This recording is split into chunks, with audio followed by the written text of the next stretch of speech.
following completion of that school in December of '75, I became the engineer officer on USS Trepang, SSN 674, that was stationed in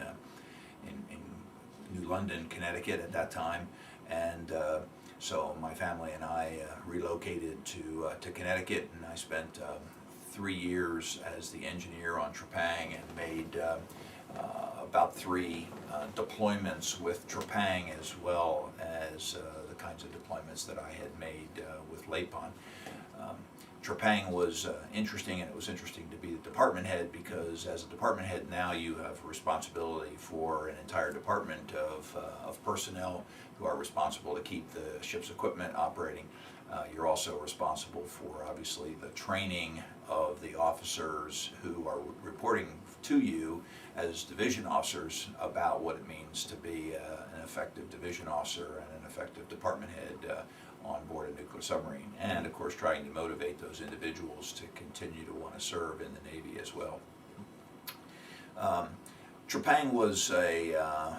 fast attack Sturgeon class submarine, just like LAPON was. It was a ship that I had actually attended the commissioning of that particular ship when it had first been commissioned back in about 1970 or 1969, when I was at submarine school. So it was kind of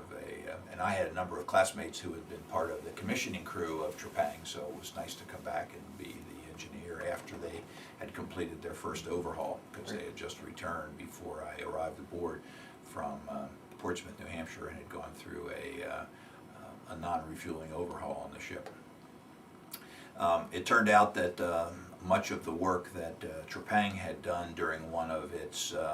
deployments on which I participated was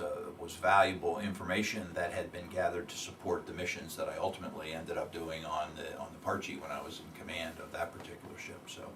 there was a connection between the work that we had done on Trepang and the operations that we had conducted and the work that ultimately was accomplished by the ship that I had command of.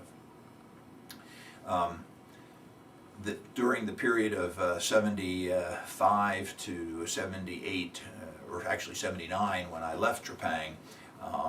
that was a period of time where there was a significant transition being accomplished in the Navy, when we had moved from a force where everybody was sort of conscripted to be a part of the Navy, to a force where everybody had volunteered to be in the Navy. So the all-volunteer force had been established, and in fact it was very much different personality of the people that were working. Well, the interesting difference was that people were now really motivated to serve in the Navy. There were still people who had become more senior, who had been folks that had joined the Navy to avoid the draft, but most of the time, if they got senior, they now appreciated why they were doing what they were doing. But the young folks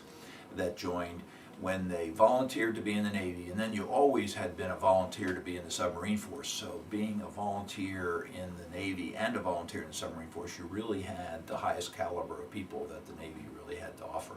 These individuals were motivated. They understood what they were trying to accomplish in their lives. They were academically capable of effectively learning the work that they had to do. But they also had some very strong incentives and some motivated to do significant things in their lives. So we had our work cut out for us as we tried to encourage them to stay aboard and retain or stay in the service. And the only reason that they would be interested in staying in the service if there was really something about the opportunity to be in the service that appealed to them, that they felt that there was something that was professionally rewarding. And so it was our responsibility to make sure that we were helping them to grow professionally, to grow personally, and to appreciate what the future opportunities might be within the Navy for them to continue to advance, to continue to move to a higher rank and higher rate, and to support their families effectively with the opportunities that were available to them, both at sea and in duties ashore. So it was a challenge for us, but there was it was a much more rewarding experience to have the kind of caliber of people that were associated with the all-volunteer force. And I think it was very smart of the military to make that transition from a draft to an all-volunteer force. It's cost us a lot more money because it's much more expensive to Right. from